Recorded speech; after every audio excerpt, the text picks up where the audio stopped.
नमस्कार, मैं हूं सुरेश चौहान और आप देख रहे हैं बिंदास बोल। बिंदास के आपके सामने हम आज एक ऐसा मुद्दा लेकर आए हैं कि देश की राजनीतिक जमात कितनी स्वार्थी है, सेल्फिश है, ये आपको आज पता चलेगा। देश के ऐसे तमाम गांव सामने आए हैं चुनावों के वक्त जहां पर वोटर ही नहीं है। गांव सुनसान पड़े हैं, तमाम वोटर गांव से गायब है। राजनेताओं को लगा और मीडिया को पता चला, तब जाके खबर बनी। लेकिन क्या मित्रों, आप जानते हैं हिंदुस्तान के ऐसे हजारों गांव है जो गांव से पलायन हो रहा है, करोड़ों की संख्या में हो रहा है, और वो सीमेंट के जंगलों में, शहरों में आकर ऐसी जिंदगी जीने को मजबूर है जो शायद नर्क से कम नहीं है। हम आज बिंदास में मुद्दा उठा रहे हैं, इंडिया वर्सेस भारत का। हम हमेशा कहते हैं कि इस देश में दो देश एक साथ चलते हैं। एक चलता इंडिया, जिसको टॉयलेट करने के बाद 35 लीटर पानी फ्लश करने के लिए चाहिए, वो 15 रुपए लीटर पीने का पानी पीता है, कभी कभी तो 150 रुपए लीटर का भी पीता है। और दूसरी तरफ एक वो भारत है जिस भारत को पीने के लिए, वो फ्लश के लिए जो 35 लीटर पानी मिलता है, उस दर्जे का और उतना पानी भी नहीं मिलता है। एक ही देश में बढ़ रही है दो देशों की खाई, किसी भी देश के लिए अच्छी नहीं, हिंदुस्तान के लिए तो स्वाभाविकता अच्छी नहीं है। और इसलिए आज के बिंदास में हम मुद्दा उठा रहे हैं कि जो ग्रामीण पलायन हो रहा है, जो गांव उजड़ रहे हैं, इसके लिए जिम्मेवार कौन और इसको कैसे रोका जाए। आइए आपकी प्रतिक्रिया लेने के पहले विस्तार से मुद्दे को समझते हैं।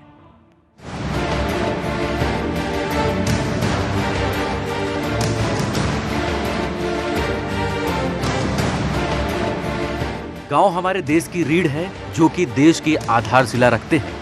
जैसे किसी मजबूत इमारत को बनाते हैं तो सबसे पहला उसकी बुनियाद मजबूत बनाई जाती है। यानी किसी देश की बुनियाद मजबूत करने के लिए और उसका संपूर्ण विकास करने के लिए ग्रामीण संरचना को मजबूत रखना होगा। लेकिन अब देश के गांव कमजोर होते जा रहे हैं। यही नहीं, कुछ गांव तो वीरान हो रहे हैं। गांव में इंसान नहीं दिख रहे हैं तो सिर्फ खाली घर और उसके दरवाजे पर बैठे बुजुर्ग, अपनों की आस में कि कहीं कोई अपना इन बुजुर्गों को आता दिखाई दे। सभी युवा या तो शहर चले गए हैं या फिर रोजगार के लिए दूर। बुजुर्ग कहीं जा नहीं सकते तो अकेले रहने को मजबूर हैं। कुछ गांव तो ऐसे हो गए हैं जहां बुजुर्गों को कंधा देने के लिए कोई नहीं मिलता। गांव खत्म हो गए हैं, उजड़ गई हैं पीपल के पेड़ के नीचे लगने वाली वो रौनक जो हमारी संस्कृति की जड़ है। त्योहारों का वो कोलाहल जहां महिलाएं मिलकर परंपराओं को निभाती थी, अब सब खत्म हो गया है, क्योंकि गांव में रोजी रोटी के संसाधन खत्म हो गए हैं। बीमार के लिए इलाज नहीं है, बच्चों के लिए अच्छी शिक्षा नहीं है, खेती बंजर हो गए हैं तो पशुओं की नस्ल कत्लखानों में खत्म कर दी गई है। लोग भूखे मर रहे हैं तो शहर की ओर रोजी रोटी की तलाश में भागने लगते हैं। नेताओं को और सरकारों को इनसे कोई फर्क नहीं पड़ता। हालांकि अब की बार भाजपा ने यूपी और उत्तराखंड में पलायन के मुद्दे को शामिल किया है, लेकिन पूर्वी उत्तर प्रदेश और उत्तराखंड में पलायन से हालत चिंताजनक हो गए हैं। चीन से लगी सीमा के गांव खाली हो गए हैं। सेना ने चीन से लगे गांव के खाली होने पर चिंता जताई है, क्योंकि गांव वाले चीन सेना की घुसपैठ पर नजर रखते थे। लेकिन अब गांव में कोई नहीं है। चीन की घुसपैठ का खतरा मंडरा रहा है देश पर। सेना सीमा से लगे गांवों को बसाने के लिए हर संभव कोशिश कर रही है, लेकिन प्रदेश सरकारों को कोई फर्क नहीं पड़ रहा। हर कोई अपना सत्ता बचाने में मशगूल है। ग्रामीणों के पलायन को कोई तवज्जो नहीं दे रहा। इन हालातों में शहरों पर भी भार बढ़ रहा है। गरीब अमीर के बीच खाई बढ़ती जा रही है, लेकिन सरकारें अभी भी पलायन को रोकने के लिए जागरूक दिखाई नहीं दे रही है। ये बात किसी से छुपी नहीं है कि गांवों से पलायन हो रहा है। सन 1971 की जनगणना के अनुसार भारत में 80% जनसंख्या गांवों में निवास करती थी, जो वर्ष 2011 की जनगणना के अनुसार 68% तक सिमट गई है। इन आंकड़ों से यह साफ जाहिर है कि किस तरह जनसंख्या का पलायन हो रहा है, जिसके कारण अनेक सामाजिक समस्याएं उत्पन्न हो रही है। इसके कारण क्षेत्रीय असंतुलन भी बढ़ रहा है। जहां एक तरफ शहरों में जनसंख्या बढ़ रही है, वहीं दूसरी तरफ गांवों की जनसंख्या घट रही है, जिससे कई गांव विलुप्त हो गए हैं और कई विलुप्ति के कगार पर हैं।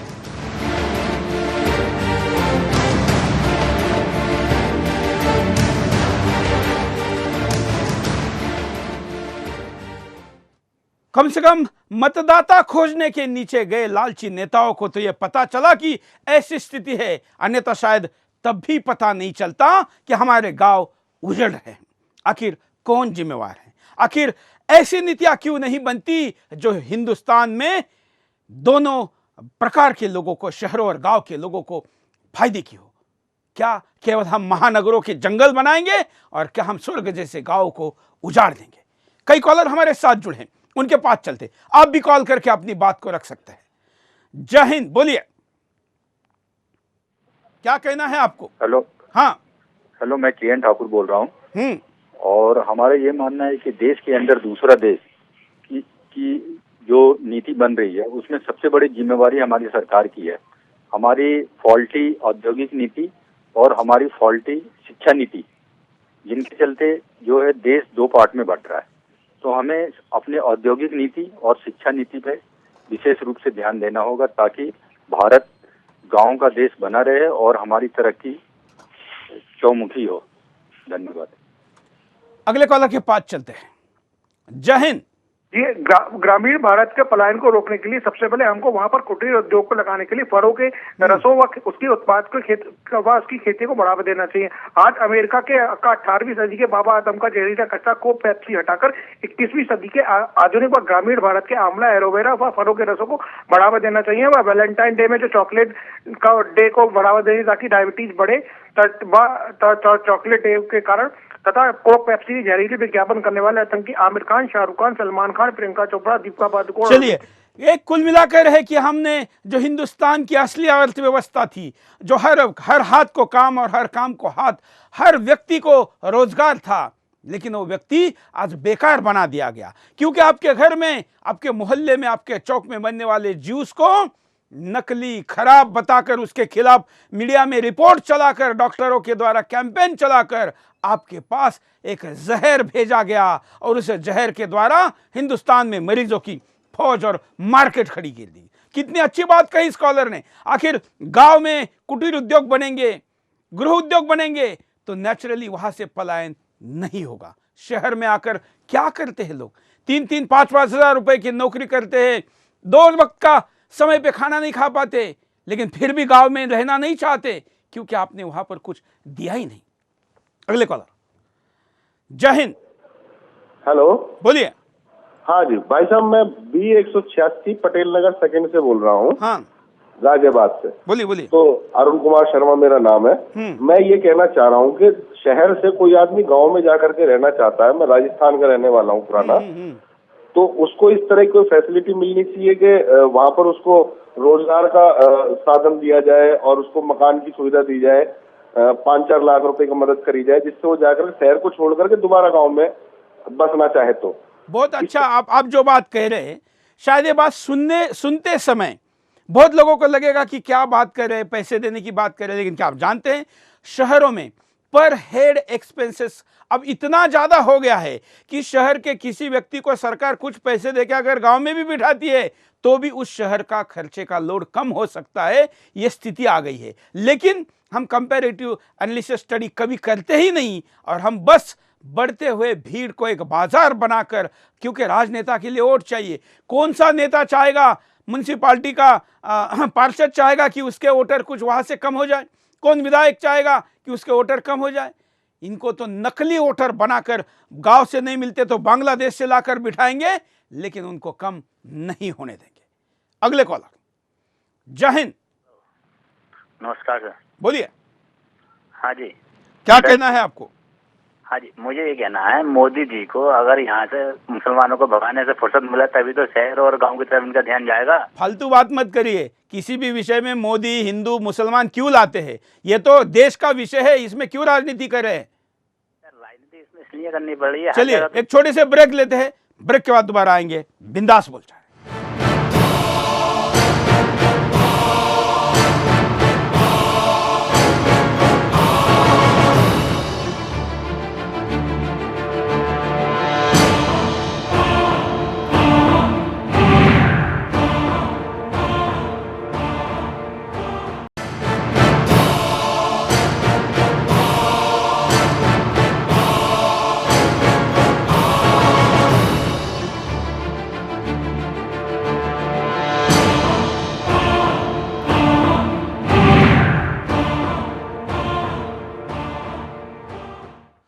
ब्रेक के बाद आपका एक बार फिर से स्वागत है। आप बिंदास बोल देख रहे हो। बिंदास में हम आपके सामने आंकड़े दिखा रहे हैं कि आखिर इस देश में, एक हिंदुस्तान में दो देश, एक इंडिया और वर्सेस भारत की क्या स्थिति, क्या और कितना पलायन हो रहा है गांव से।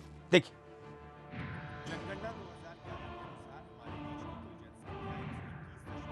02 करोड़ है, जिसमें 68.84% जनसंख्या गांव में निवास करती है और 31.16% जनसंख्या शहरों में निवास करती है। स्वतंत्र भारत की प्रथम जनगणना 1951 में ग्रामीण एवं शहरी आबादी का अनुपात 83% और 17% था। 50 साल बाद 2001 की जनगणना में ग्रामीण और शहरी जनसंख्या का प्रतिशत 74 और 26% हो गया। इन आंकड़ों के देखने पर पता चलता है कि भारतीय ग्रामीण लोगों का शहरों की ओर पलायन तेजी से बढ़ रहा है। सरदार वल्लभ भाई पटेल ने कहा था कि पंचायत संस्थाएं प्रजातंत्र की नर्सरी है। हमारे देश या प्रजातंत्र की विफलता के लिए सर्वप्रथम दोष नेतृत्व को दिया जाता है। पंचायतों में कार्य करते हुए पंचायत प्रतिनिधियों को स्वतः ही उत्तम प्रशिक्षण प्राप्त हो जाता है, जिसका उपयोग वो भविष्य में नेतृत्व के उच्च पदों पर कर सकते हैं। सरदार पटेल, पंडित जवाहरलाल नेहरू, सुभाष चंद्र बोस और गोविंद वल्लभ पंत केंद्रीय सरकार में आने से पूर्व नगर पालिकाओं के मेजर या अध्यक्ष रह चुके। पूर्व राष्ट्रपति और missile man doctor APJ Abdul Kalam कहा करते थे कि शहरों को गांव में ले जाकर ही ग्रामीण पलायन पर रोक लगाई जा सकती है। उनके इस कथन के पीछे ये कटु सत्य छिपा है कि गांव में शहरों की तुलना में 5% आधारभूत सुविधाएं भी उपलब्ध नहीं है। रोजगार और शिक्षा जैसी आवश्यकताओं की कमी के अलावा गांव में बिजली, स्वच्छता, आवास, चिकित्सा, सड़क, संचार जैसी अनेक सुविधाएं या तो होती ही नहीं और अगर होती हैं तो बहुत कम। स्कूलों, कॉलेजों और प्राथमिक चिकित्सालयों की हालत बहुत खस्ता होती है। गांव में बिजली पहुंचाने के अनेक प्रयासों के बावजूद नियमित रूप से बिजली उपलब्ध नहीं रहती। कॉलर के पास चलते हैं। जय हिंद। 60 सालों से इस देश की सरकारों ने किसान को पूरी तरह से इग्नोर किया हुआ है। बिल्कुल। किसान के मन में अभी इसी के प्रति कुछ भी सम्मान या आदर जैसी बात रही ही नहीं, क्योंकि किसान को पूरी तरह से ये इंडस्ट्री वाले और सरकारें मिलकर मारने पर ली हुई है। साल में 2 बार हर एक चीज का भाव बढ़ जाता है। पूरे 15 लीटर के तेल के डिब्बे में 10 रुपया बढ़ जाता है, तो पूरे अखबार वाले लिख लेते हैं कि तेल में आग लग गई, तेल में आग लग गई। किसान के घर में आग लग जाती है, किसी किसान आत्महत्या कर लेता है, तब ये मीडिया वाले सब कहाँ जाते हैं और सरकारें भी कहाँ जाती हैं। बिल्कुल, मैं आपसे 1000% सहमत हूँ, पूर्ण सहमत हूँ। आखिर इस देश की गांव की समस्या इसलिए नहीं उठाई जाती क्योंकि गांव में टीआरपी के मीटर नहीं लगे हैं। गांव में मीडिया देखकर खरीदारी, बाइंग पावर नहीं है, ऐसा कह के मीडिया उनकी बातों को नहीं दिखाता। कल्पना करिए, याद करिए, कुछ दशक पहले हिंदुस्तान के फिल्मों में गांव था।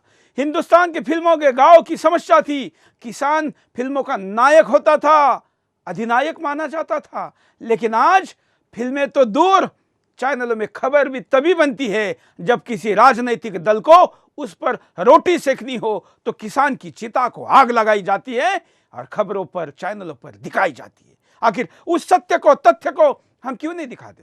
क्यों? क्योंकि बाइंग पावर, मार्केट का युग है और ये मार्केट का युग किसान को बस शोषित और शोषित करा है। अगले कॉलर। जय हिंद। हाँ बोलिए। जय हिंद। हाँ, हेलो। क्या कहना है?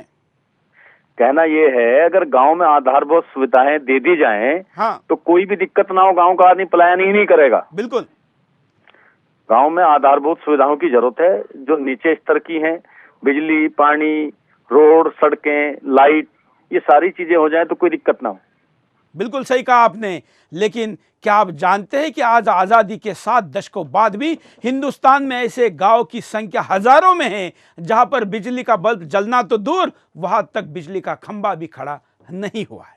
अगले कॉलर। जय हिंद। बोलिए। हाँ सर, मैं ये चाहता हूँ हाँ, कि अपने जो देहात में सुविधाएं अगर शहर जैसी हो जाए तो देहात का आदमी पलायन बिल्कुल नहीं करे, बिल्कुल शहर की तरफ नहीं भागेगा। हेलो, जय हिंद, धन्यवाद। आखिर शहर जैसी हो जाए मतलब क्या है? गांव के आदमी की अपेक्षा अगर आप देखेंगे तो इतनी कम अपेक्षा है कि शहरों में लगने वाले खरबों रुपए वहां पर नहीं चाहिए। दिल्ली की अगर मैं बात करूं, देश की राजधानी में, तो पिछले दिनों कॉमनवेल्थ गेम हुई थी, जो ब्रिटिश अनुनयन या ब्रिटिश के गुलामी का प्रतीक। कॉमनवेल्थ में एक ब्रिज ऐसा बनाया गया जो खेलगांव से नेहरू स्टेडियम में उद्घाटन और समापन के लिए खिलाड़ियों को ट्रैफिक जाम से बचना पड़े, इसलिए उस ब्रिज का उपयोग करना था। 3000 करोड़ रुपए एक ब्रिज पर लगे। इस देश में ऐसे कितने गांव हैं जहां पर 1-1 करोड़ रुपए सिर्फ लगाया जाए तो उस गांव से पलायन बच सकता है, लेकिन उन 3000 गांव का ध्यान नहीं रखा गया।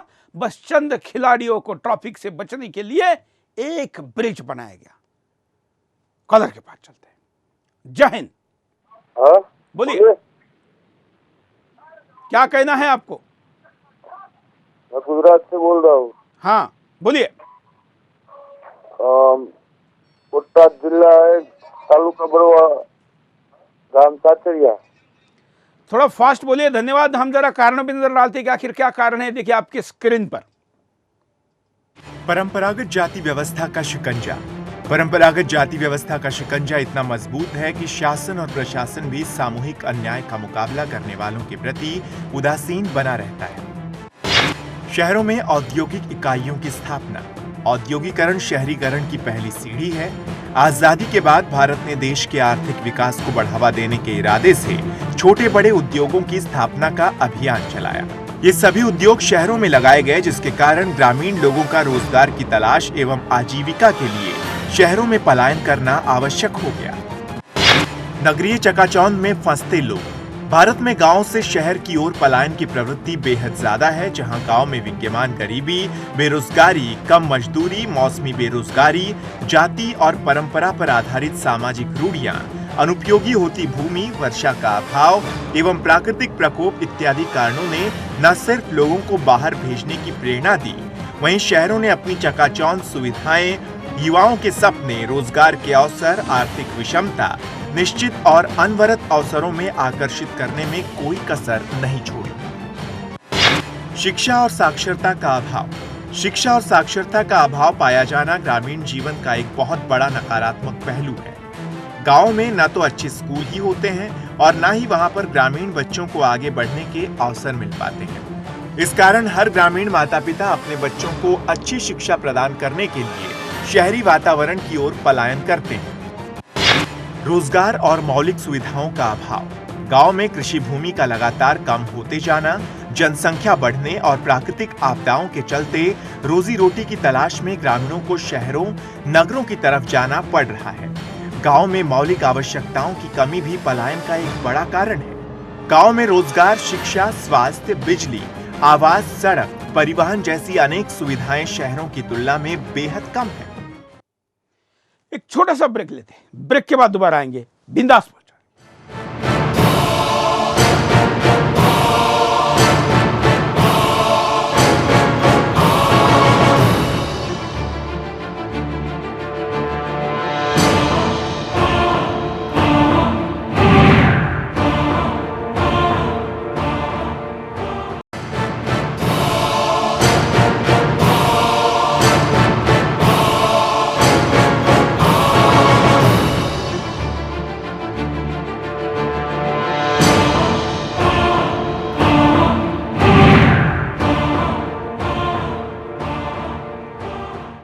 ब्रेक के बाद आपका एक बार फिर स्वागत है। जो मुद्दा उठा इसका बहाना उत्तराखंड का चुनाव बना है और उत्तराखंड के ऐसे तमाम गांव जहां पर नेता तो हाथ जोड़ने कटोरा लेकर पहुंचे, लेकिन पता चला कि गांव में कोई नहीं है। तब जाके बात उभरी। तो उत्तराखंड का हाल क्या है, देखिए। पलायन से उजड़ते उत्तराखंड में आज गांव वीरान हो गए। उत्तराखंड के 300 गांव में वोट डालने वाला कोई नहीं है। पलायन से चीन सीमा पर लगे गांव में घुसपैठ का खतरा बढ़ गया। ऐसे में सीमा के नजदीक वाले गांव के खाली होने से सेना को खतरा दिखाई दे रहा है। उत्तराखंड के 16,793 गांव में से 300 गांव का खाली होना अपने आप में भयानक तस्वीर पेश कर रहा है। चीन और नेपाल से सटे गांव सुरक्षा की दृष्टि से काफी महत्वपूर्ण है। गांव वाले सेना को हर समय घुसपैठ की जानकारी देते हैं। ऐसे में सेना को देश की सुरक्षा में सेंध लगने का खतरा दिखाई दे रहा है। उत्तराखंड के पर्वतीय इलाकों के हालात अभी भी वैसे ही हैं जैसे राज्य के बनते समय थे। राज्य में सरकारी अस्पताल तो खुले, लेकिन इनमें डॉक्टर्स की कमी कभी पूरी नहीं हुई। सरकारी स्कूलों में 50% बच्चे शिक्षा की गुणवत्ता से बेहाल हैं। 2008 में पर्वतीय इलाकों में औद्योगिक नीति बनी, मगर आज तक ये नीति आगे नहीं बढ़ी। उत्तराखंड के करीब 500 गांवों को बिजली का इंतजार है। ऐसे में ज्ञानार्जन और तीर्थाटन के लिए तो पलायन समझ में आता है, लेकिन उत्तराखंड में हालत जुदा है। यहाँ तो एक बार जिसने गांव से विदा ली, दोबारा गांव की ओर नहीं लौटा। उम्मीद थी अलग राज्य बनने के बाद तस्वीर बदलेगी, लेकिन अब तो हालत और भी बदतर हो गई। यही नहीं, पिछले 16 सालों में तो पलायन और भी तेजी से बढ़ा। सियासत की उपेक्षा का दंश झेल रहे गांवों में उंगलियों पर गिनने लायक लोग रह गए। बावजूद इसके लोकतंत्र में भागीदारी का इनका हौसला कम नहीं हुआ। अब कोट विकासखंड के बंडुल गांव को ही लीजिए। 40 परिवारों के इस गांव में अब सिर्फ 2 ही परिवार रह गए और इनमें वोटर हैं सिर्फ 3। आजादी के 70 साल बाद भी पानी, बिजली और सड़क की बाट जो रहे लोग अब भी लोकतंत्र में विश्वास करते हैं। उत्तराखंड के पौड़ी गढ़वाल के कुल 1212 गांव में से 341 खाली हो चुके हैं। सरकार के पास गांव को आबाद करने के लिए कोई प्लान नहीं है। ऐसे में गांव को उजड़ने से बचाना मुश्किल हो गया है। यह आंकड़ा 25% है और यह भी सरकारी आंकड़ा है। अगर हम वास्तव पर जाए, जमीनी धरातल पर जाए, तो यह 40% तक भी खतरनाक रेशो को पार कर चुका है। ऐसे में गांव नहीं बचेगा तो हिंदुस्तान कैसे बचेगा, भारत कैसे बचेगा? और इसलिए यह मुहिम जरूरी है। कॉलर के पास चलते हैं। जय हिंद। बोलिए। मैं बालाजी बिरादर बिदर डिस्ट्रिक्ट से बोल रहा हूँ। हाँ, अभी नहीं सुन रहे ना वो? बिल्कुल बोल रहे, बहुत आप लाइव में जुड़ चुके हैं। मैं बालाजी बिरादर बिदर डिस्ट्रिक्ट से बोल रहा हूँ साहब। हाँ साहब, किसान की ये समस्या है, सरकार को किसान के ऊपर ध्यान देना चाहिए। जो किसान जो अनाज उपजाता है उसको सही रेट नहीं मिलता है, सही टाइम से उसका हिसाब नहीं होता है। जैसा कोई तरकारी, टमाटर, ऐसा कोई चीज होता है जिस समय मौसम में आता है तो उसका बरोबर रेट नहीं मिलता है। इसकी वजह से किसान बहुत परेशान होता है। जैसा प्याज हो गया, हर चीज के लिए किसान के लिए सही रेट नहीं मिलता है, इसलिए किसान बहुत परेशान होता है। दुखी होके सिटी की तरफ दौड़ने की हर आदमी कोशिश करता है। बिल्कुल, आप सही कह रहे हैं, धन्यवाद। आखिर हम माल जहां से बनता है और बाजार इतना दूर है, इन दोनों के बीच बिचौलिए और अव्यवस्था के शिकार माल बनाने वाला अर्थात किसान हो जाता है और उसे पता भी नहीं कि वहां पर क्या रेट में उसने खून पसीना एक कर कर बनाया हुआ ये माल, ये किसान का उत्पाद बाजार में कितने में जाएगा ना। अब तो फिर भी इस मोदी सरकार ने इंश्योरेंस की बात कही है, लेकिन सरकारी बाबू वहां तक पहुंचे तब ना। गांव की एक बहुत बड़ी समस्या, वहां पर स्कूल है तो वहां पर शिक्षक जाना नहीं चाहता।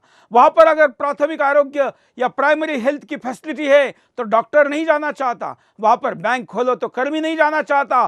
पोस्ट ऑफिस खोलो तो वहां पर डाकिया नहीं जाना चाहता। आखिर कोई नहीं जाना चाहेगा तो वहां पर मेरा भाई क्यों रहेगा? और वो नहीं भागेगा तो क्या करेगा? क्या मरेगा? और इसलिए इस व्यवस्था पर गंभीरता से सोचने की जरूरत है। अगले कॉलर। जय हिंद। हाँ जी, बोलिए। पारेख बोल रहा हूँ। सुरेश पारेख, जय हिंद। बोलिए। जय हिंद। क्या कहना है आपको? हाँ, मेरे कहने का मतलब वो है, जो नरेंद्र मोदी जी है वो एक गुजरात के अंदर जो शासन करके गए, उन्होंने एक सैलरी भी लिया नहीं है। तो आम कांग्रेस और जो एसपी को सोचना चाहिए किस टाइप से बात करना चाहिए। उल्टा पुल्टा एक दूसरे को, आदमी को। चलिए, धन्यवाद। इतना गंभीर मुद्दा आज हमने लिया है, इस पर बात करिए। राजनीति की छुटभैया बातें तो हमेशा होती रहती है। आज हिंदुस्तान बचाने का टाइम है। देश का कोई चैनल इस विषय पर बात नहीं कर रहा है, कोई मीडिया हाउस इस पर चिंता व्यक्त नहीं कर रहा है। इतना गंभीर है, आप समझ नहीं रहे हैं। ये हिंदुस्तान के शहर तो बर्बाद हो ही जाएंगे। अगर गांव नहीं बचेगा तो हिंदुस्तान कहां से बचेगा? हमको गंभीरता के साथ तर्कसंगत बातों से कॉल कर कर अपने इस कार्यक्रम को और 4 चांद लगाने की जरूरत है। अगले कॉलर। जय हिंद। हेलो। बोलिए। हेलो। क्या कहना है? हाँ भाई, मैं ये कहना चाहता हूँ कि इलेक्शन का दौर चल रहा है, आपके माध्यम से सारी जनता को सुझाया जा रहा है गांव देश का भला तभी होगा आप नियत और नीति में ईमानदारी से। देखिए 100 साल 70 साल की उम्र में मौका मिला है देश की सेवा करने का, लोगों को पहुंच गए मेहनत से या किसी की दुआओं से जैसे भी, लेकिन नियत नीति ठीक कर गए, देश का भला करें तो जनता उसे हटाने वाली नहीं है। इलेक्शन में इतने प्रचार पैसा खर्च करना ये करना जरूरत नहीं है। बहुत अच्छी बात आपने कही है। मैं मतलब आप एक 100% की बात जिसको हिंदी में कहते हो आप बात कह रहे हैं। इतने सारे गालियां एक दूसरे को मंचों से देना, एक दूसरे की बुराई करना, शराब बांटना, पैसा बांटना, इतनी सारी मेहनत करना, चुनाव के प्रचार की भी जरूरत नहीं है। अगर आप ईमानदारी से जमीन पर धरातल पर काम करें तो इसकी जरूरत नहीं है, लेकिन ये इसलिए करना पड़ रहा है क्योंकि नीचे कुछ पहुंचता ही नहीं है। क्यों होता है पलायन? देखिए,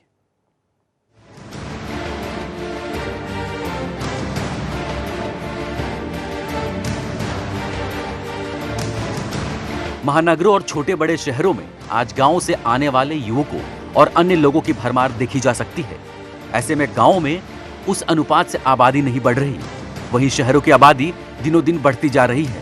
ग्रामीण क्षेत्रों से शहरी क्षेत्र की ओर हो रहे पलायन का ही नतीजा है कि शहर में आबादी की बहुतायत से बेशुमार भीड़ हो रही है।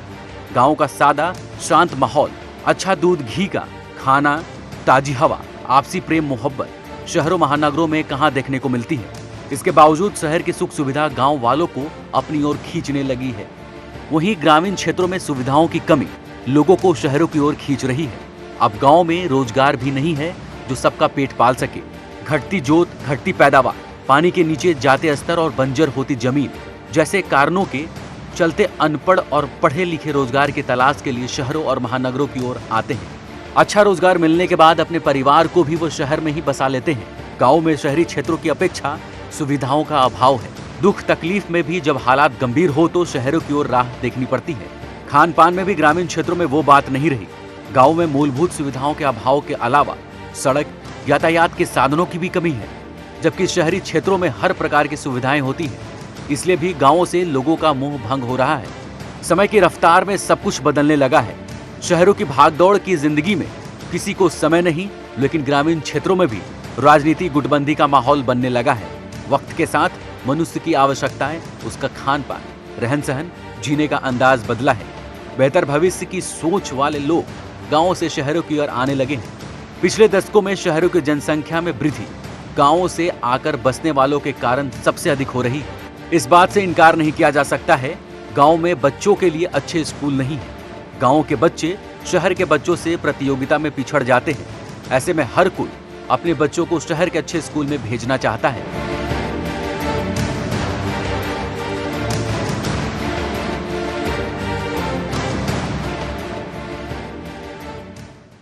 एक छोटे से ब्रेक के लिए रुकते हैं। ब्रेक के बाद हम परिणाम और उपाय की तरफ भी जाएंगे।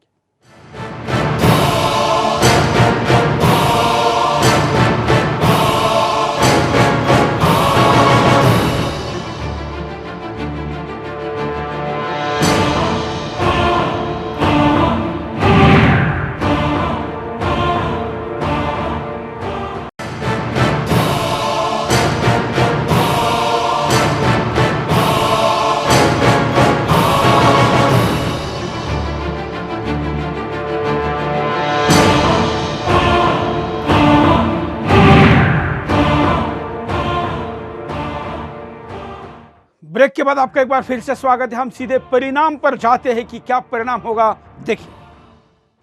भारत की नींव कमजोर हो जाएगी। भारत की नींव गांव पर टिकी है।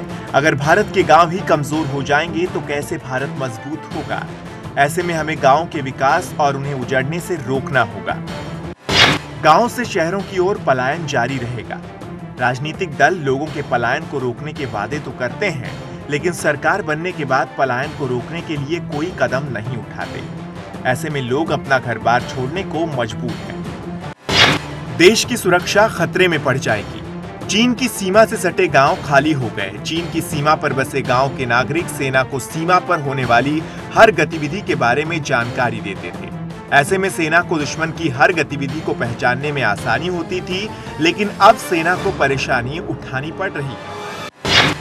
शहरों में आबादी बढ़ती रहेगी और गांव में घटती रहेगी। 2011 की जनगणना के अनुसार आजादी से आज तक गांवों और शहरों की जनसंख्या में काफी अंतर पैदा हो गया। इससे नए शहर बसाने की जरूरत होने लगी। कॉलर के पास चलते हैं। जय हिंद। नमस्कार चौहान साहब। बोलिए। मैं आपका जी नमस्कार चौहान साहब, मैं आपका बहुत शुक्रिया अदा कर रहा हूँ जो आपने इतना गहन विषय आज उठाया। मैं कमल नेगी बोल रहा हूँ और मैं बड़ा आपसे बहुत खुश हूँ और आपने इतना गहन मुद्दा उठाया आज पलायन के बारे में। मैं इस बारे में क्या आपको कितनी आपकी तारीफ करूँ, इसका मुझे वो नहीं होगा। इतना इस पहाड़ के पलायन को देखकर दुख होता है जो है वो। बिल्कुल बिल्कुल धन्यवाद। अरे पलायन केवल पहाड़ों से नहीं हो रहा है। अगर आप आंकड़े देखें, जरा देखिए, देश का कोई राज्य नहीं बचा है जो इस दंश से दुखी ना हो।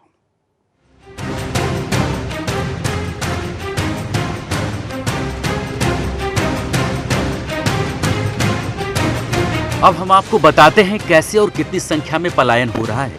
ये आंकड़े वैसे तो काफी पुराने हैं, लेकिन तस्वीर की भयावहता को दर्शाते हैं। पिछले कई दशक में किसी प्रांत के भीतर और एक प्रांत से दूसरे प्रांत में पलायन करने वालों की संख्या 9 करोड़ 80 लाख बताई गई है। इसमें से 6 करोड़ 10 लाख लोगों ने ग्रामीण क्षेत्र में ही जगह बदली, जबकि 3 करोड़ 60 लाख लोग गांव छोड़कर शहरों की ओर चले गए। ये देखना दिलचस्प होगा कि 2001 से 2011 के दशक में किसी एक प्रांत को छोड़कर दूसरे प्रांत में जाने वाले और बाहर से आकर प्रांत में रहने वालों के आंकड़े क्या कहते हैं। लिहाजा इस मामले में महाराष्ट्र अव्वल नंबर पर ठहरता है। महाराष्ट्र से बाहर जाने वालों की अपेक्षा महाराष्ट्र आने वालों की संख्या 35,30,000 से अधिक है। इसके बाद दिल्ली 20,70,000, गुजरात 68,000 और हरियाणा 67,000 का नंबर आता है। उत्तर प्रदेश में जितने लोग बाहर से आए उससे 50,60,000 लोग ज्यादा बाहर गए। इसी तरह बिहार से जाने वालों की तादाद बिहार आने वालों की तादाद से 30,70,000 से ज्यादा है। जाहिर है इस तादाद में लोग पलायन कर रहे हैं तो उनकी गिनती यहाँ हिसाब रख पाना बड़ा मुश्किल है। हालत ये है कि भारत सरकार के जनगणना से संबंधित आंकड़े भी पलायन की ठीक ठाक तस्वीर बयान नहीं कर पाते। कुछ सरकारी एजेंसी इधर खेतीहर संकट या फिर मौसमी पलायन को पहचानने और दर्ज करने के लिए कागज कलम संभाल रही होती है, उधर लोग रोपाई बुआई का समय जानकर या तो दोबारा अपनी जगह पर लौट आ चुके होते हैं या फिर कहीं और जाने की तैयारी में होते हैं। गन्ने की खेती, ईंट भट्टा उद्योग में रोजगार के लिए मजदूरों का सामूहिक पलायन एक जानी मानी बात है। अगर जीविका के संकट के कारण कोई पलायन करता है या फिर मान ले कि मौसमी पलायन ही कर रहा है तो इसका असर पलायन करने वाले परिवार के बच्चों की पढ़ाई लिखाई पर पड़ता है। इन वजहों से ऐसे परिवार के बालिग सदस्य चुनाव के वक्त वोट डालने के अधिकार का प्रयोग नहीं कर पाते, वो चाहे जन्म स्थान पर हो या फिर उस जगह पर जहां रोजगार के लिए जाना पड़ता है। गरीबी रेखा से नीचे रहने वाले परिवारों को जो सुविधा मिली है वो भी हासिल करने में ऐसे परिवार वंचित रहते हैं। पलायन मौसमी तर्ज पर हो या फिर जीविका के संकट की स्थिति में गहरी चोट दलितों और आदिवासियों पर पड़ती है, जो गरीबों के बीच सबसे गरीब की श्रेणी में आते हैं और जिसके पास भौतिक या मानवीय संसाधन नामात्र के होते हैं।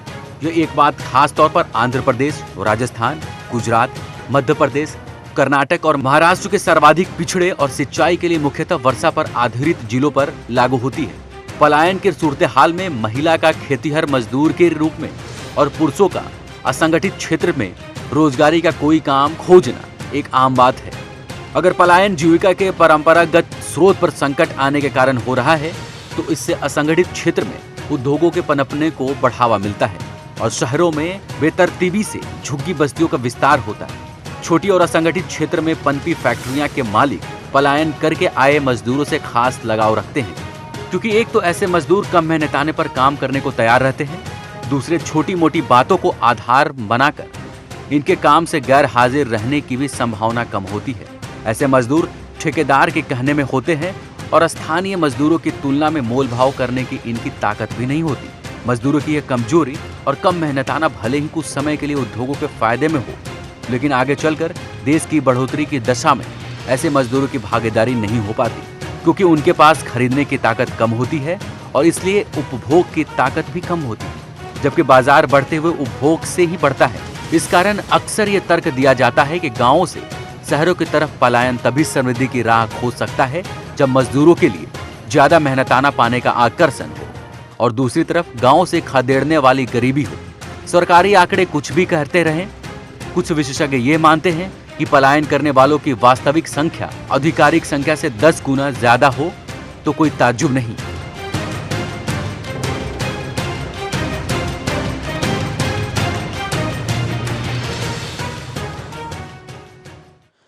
किसी भी व्यक्ति, शरीर, संस्था, समाज या देश का एक अंग मजबूत हो जाए, दूसरा कमजोर हो जाए तो उसको बीमारी कहते हैं। और ये बीमारी हिंदुस्तान झेल रहा है, ये लकवा लग रहा है। और इसलिए अगर इससे उभरना है तो हमको समतोल विकास का करना पड़ेगा, व्यवस्था का, निधि का, सरकारी योजनाओं का और प्रेम का भी। आपके मेरे हम उपाय इसलिए नहीं दिखा रहे क्योंकि हम चाहते कि उपाय और आप मेरे हाथ में है, आपके हाथ में, हम सबके हाथ में। हम उस दिशा में सोचें।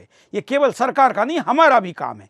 सुदर्शन पर हम केवल समस्या नहीं बताते, हम समाधान भी देते हैं। और इसलिए आज की इस कार्यक्रम की गंभीरता और इसके रिसर्च में मेरे मन में, हृदय में पीड़ा हुई है और मुझे लगा कि कुछ करने की जरूरत है। हम दूसरे को कहने के पहले खुद आगे बढ़ते हैं। सुदर्शन रिलीफ फंड के द्वारा तो हम काम करते ही है, सुदर्शन राष्ट्र निर्माण के द्वारा भी हम तमाम ग्रामीण योजना चलाते हैं। लेकिन आज के कार्यक्रम में मैं आपके सामने घोषित करता हूं कि आप में से जो भी कोई इस कार्यक्रम को लाइव में देखने वाला, रिपीट में देखने वाला या यूट्यूब पर, सोशल मीडिया पर देखने वाला भाई मित्र, अगर अपने गांव के लिए कुछ करना चाहता है, खुद के गांव के लिए, उसके पसंदीदा गांव के लिए या अनजान गांव के लिए भी, तो हमको संपर्क करिए। हम एक नया कार्यक्रम शुरू करेंगे बहुत ही जल्द, जिसका नाम रहेगा मेरा गांव मेरा देश। आखिर मेरा गांव नहीं सुधरेगा, मेरा गांव मजबूत नहीं होगा तो मेरा देश भी मजबूत नहीं होगा। और इसलिए मैं मेरे गांव में, अगर आप अपने गांव में स्कूल में कुछ सेवा देना चाहते हैं, कुछ धन देना चाहते हैं, कुछ सुविधा देना चाहते हैं, या स्वास्थ्य, शिक्षा, आरोग्य या संस्कार या अन्य भी किसी विषय पर कुछ देना चाहते हैं, तो हमको संपर्क करिए। ऐसे गांव को हम खोजेंगे जितना आप देना चाहते हैं, जिन गांव को जरूरत है। सरकार, गांव, आप और मीडिया, इनका समन्वय हम करेंगे और हम इस आने वाले दिनों में मेरा गांव मेरा देश इस कार्यक्रम को आपके सामने लेकर आएंगे। इस कार्यक्रम को छोड़ चलते एक ऐसे ही गीत के साथ। आज के लिए इतना ही। जय हिंद।